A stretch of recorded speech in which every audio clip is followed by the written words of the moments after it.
Hello दोस्तों, आप लोग कैसे हैं। आप सभी के लिए 30 जनवरी का करंट अफेयर लेकर आ गया हूं और आज हम 30 जनवरी की सभी करंट अफेयर करेंगे और आज जो भी राष्ट्रीय और अंतर्राष्ट्रीय सभी न्यूज़ को कवर करने जा रहे हैं। आज 30 जनवरी का करंट अफेयर करने जा रहे हैं। चलिए शुरू करते हैं। आज का पहला जो हमारा न्यूज़ निकल के आ रहा है वो पहला न्यूज़ है आप सभी के लिए निकल के आ रहा है। इंदौर और उदयपुर को वेटलैंड सिटी के रूप में मान्यता प्राप्त हो गई है। इंदौर और उदयपुर को वेटलैंड सिटी का मान्यता प्राप्त यहाँ दिया गया है। यहाँ पे 55 सिटी को अभी वेटलैंड सिटी के अंदर दिया गया है, जिसमें से 22 सिटी चाइना के हैं और 2 सिटी अपना इंडिया के हैं, जो कि इंदौर और उदयपुर है। तो ये आपको सबसे इम्पोर्टेंट क्वेश्चन है, तो आपको ये याद रखना होगा, समझे। बाकी अगली बात बताते हैं कि अगली जो न्यूज़ निकल के आ रही है, अगली न्यूज़ निकल के आ रही है। इसरो ने 100th मिशन लॉन्च कर दिया, 100वां मिशन लॉन्च कर दिया है।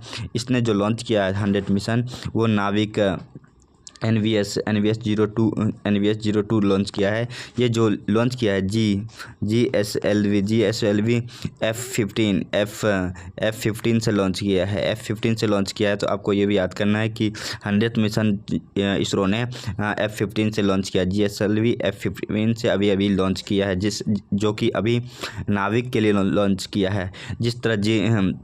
जिस तरह आप सभी के लिए लोकेशन इंपॉर्टेंट होती है, उस तरह के अब इंडिजीनियस मतलब हमारा खुद का लोकेशन जो कि GPS होता है। जिस तरह का USA का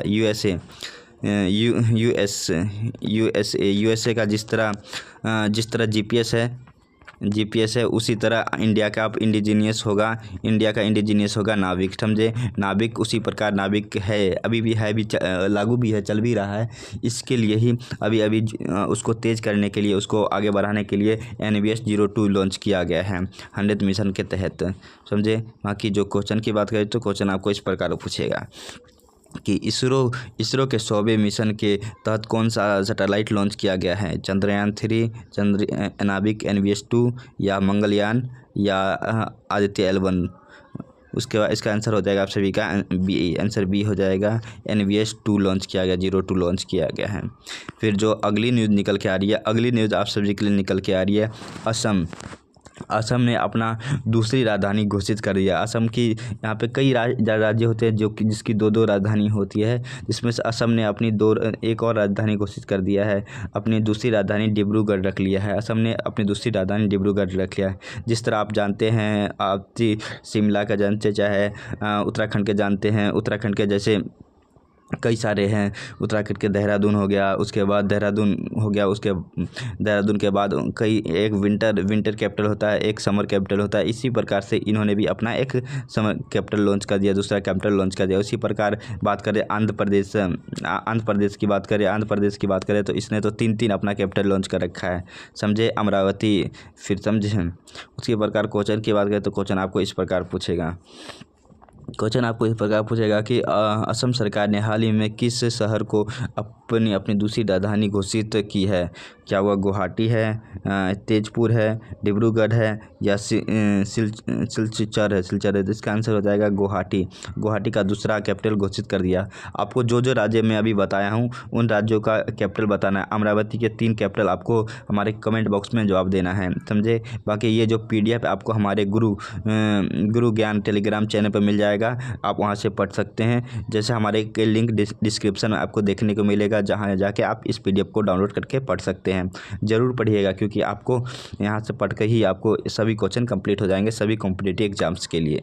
तो जो अगली न्यूज़ निकल के आ रही है आप सभी के लिए। PM मोदी ने अभी 38वां राष्ट्रीय गेम आयोजित किया है, जो कि अभी 37 था, वो 37 वाला था, वो गोवा में आयोजित किया गया था। अब 38 है, वो जो उत्तराखंड में आयोजित किया जा रहा है। उसका इनॉग्रेशन PM मोदी जी ने कर दिया, नरेंद्र मोदी साहब ने। यहाँ पे PM मोदी ने यहाँ पे इनॉग्रेशन कर दिया गया है। अब यह आरंभ हो जाएगा कुछ दिनों बाद, अब यहाँ पे खेल आरंभ हो जाएगा। तो PM मोदी ने इसका 38वां राष्ट्रीय खेल का उद्घाटन कर दिया है, समझे। बाकी अगर क्वेश्चन की बात करें तो क्वेश्चन आपको इस प्रकार पूछेगा कि 38वां राष्ट्रीय खेलों का उद्घाटन किसने और कहाँ किया है।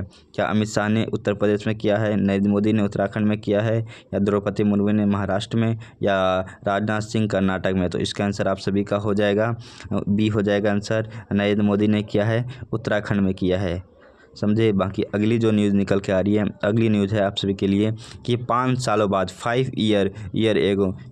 5 साल बाद कैलाश की यात्रा पे फिर से सभी श्रद्धालु जा पाएंगे, हिंदू श्रद्धालु जा पाएंगे परिक्रमा करने के लिए। वो जो कि ये है वो पड़ता है हमारे तिब्बत जोन में पड़ता है। तिब्बत जो कि अभी चाइना के अंदर आता है, जिसके कारण से चाइना ने 5 साल पहले इस पे रोक लगा दिया था कि कोई जा नहीं सकता है। क्योंकि अगर आप सिक्किम से जाते हैं तो 800 किलोमीटर के आसपास पड़ता है, अगर आप नेपाल से जाता है तो 500 किलोमीटर के आसपास पड़ता है।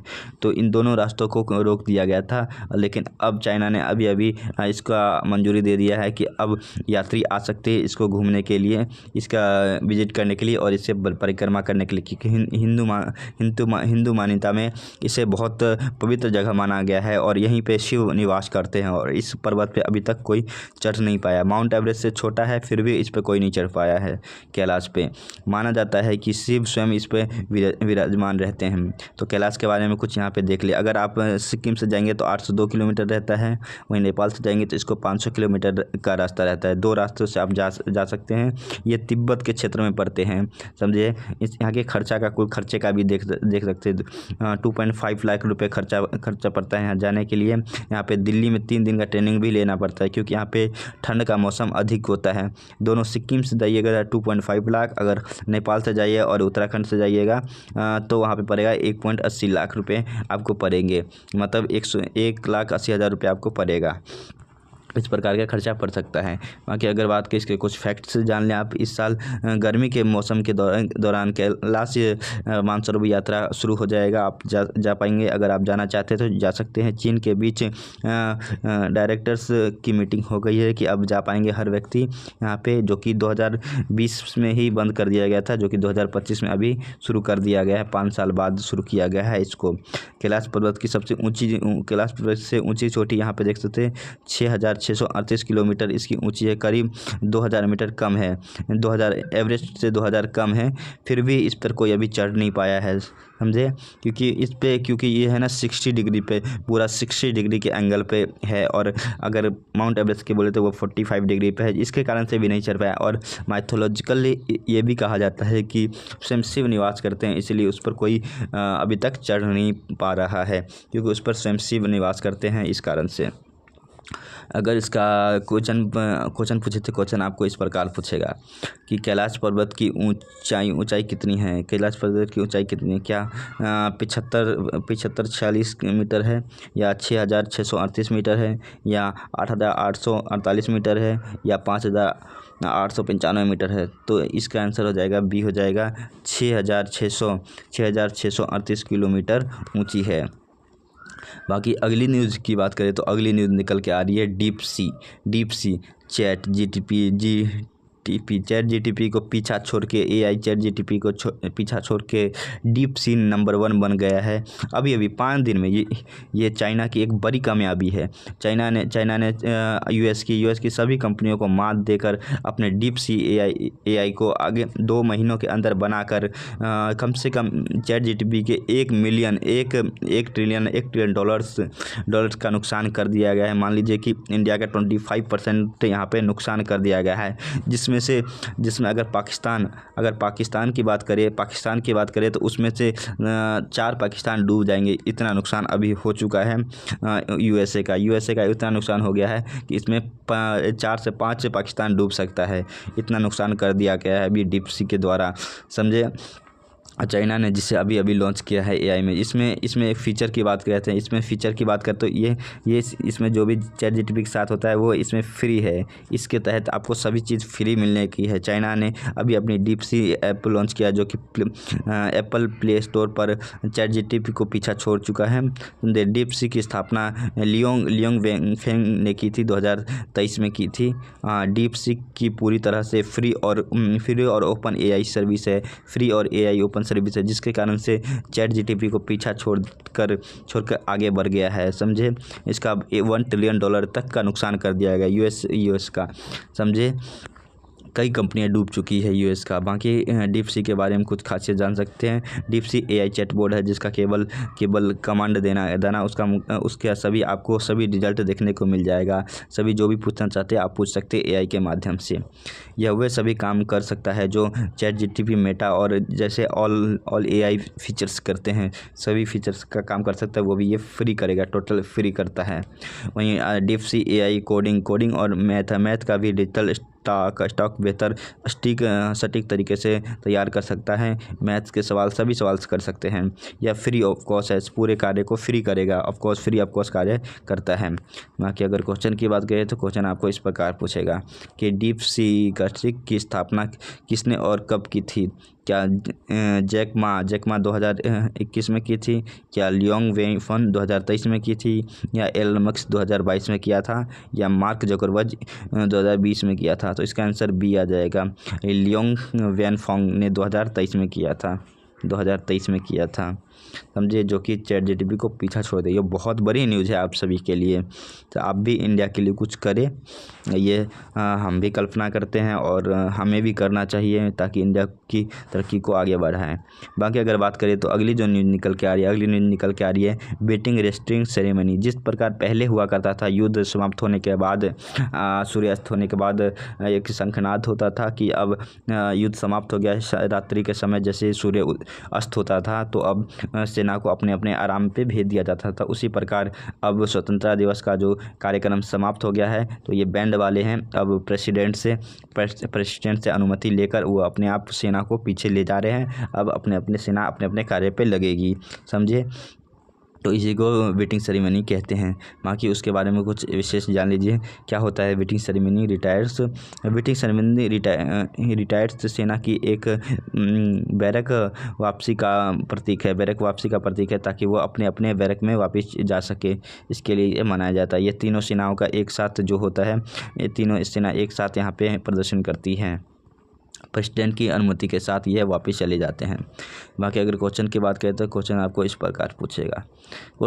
2025 में बैटिंग रिटायरमेंट सेरेमनी में मुख्य अतिथि कौन थे? क्या नरेंद्र मोदी थे, या अमित शाह थे, या द्रौपदी मुर्मू थे, या राजनाथ सिंह थी? तो इसका आंसर सी होगा। हमेशा प्रेसिडेंट साहिबा ही होती है। हमेशा द्रौपदी मुर्मू हमेशा प्रेसिडेंट की ही इसमें रहते हैं। फिर अगली न्यूज़ जो निकल के आ रही है आप सभी के लिए, अगली न्यूज़ निकल के आ रही है वन नेशन वन टाइम के लिए लिगम मेट्रोलॉजिकल रूल्स 2025 मसौदा अधिसूची तैयार कर दी गई है। इसके तहत अब वन स्टेट वन नेशन के तहत आप मोदी जी को तो जानते ही हैं, हर चीज़ में उनका है कि वन एक ही होना चाहिए। One nation one product, one nation one voting, हर चीज़ एक ही होना चाहिए। तो उसी तरह अभी नरेंद्र मोदी ने लॉन्च कर दिया है one nation one time. Metrological times होते हैं कुछ समय के, अभी तो वही माना जाता है, लेकिन कुछ समय जो मेट्रोलॉजिकल रूल क्लब्स हैं जैसे रिसर्च सेंटर है वहाँ पे कुछ समयों का अंतर पड़ जाता है, जिसके कारण से कुछ समस्या का सामना करना पड़ता है। आप जानते ही हैं कि जो 82.3 डिग्री जो है वो है हमारा इंडियन स्टैंडर्ड टाइम है, जो कि यहाँ से लेकर गुजरती है।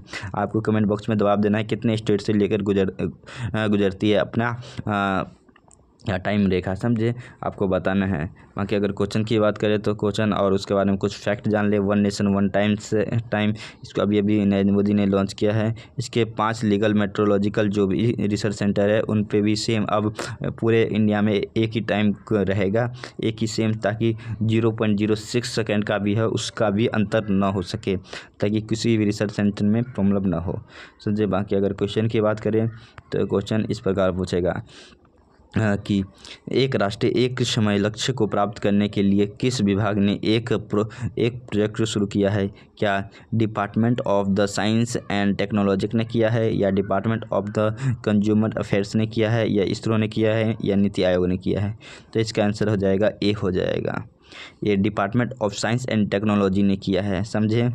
बाकी आप सभी का आज का करंट अफेयर यहाँ से समाप्त होता है। अगर आपको करंट अफेयर का क्लास अच्छा लगा हो तो हमारे क्लास को लाइक कीजिए और शेयर कीजिए, और आपको ये PDF हमारे गुरु ज्ञान टेलीग्राम चैनल पर मिल जाएगा।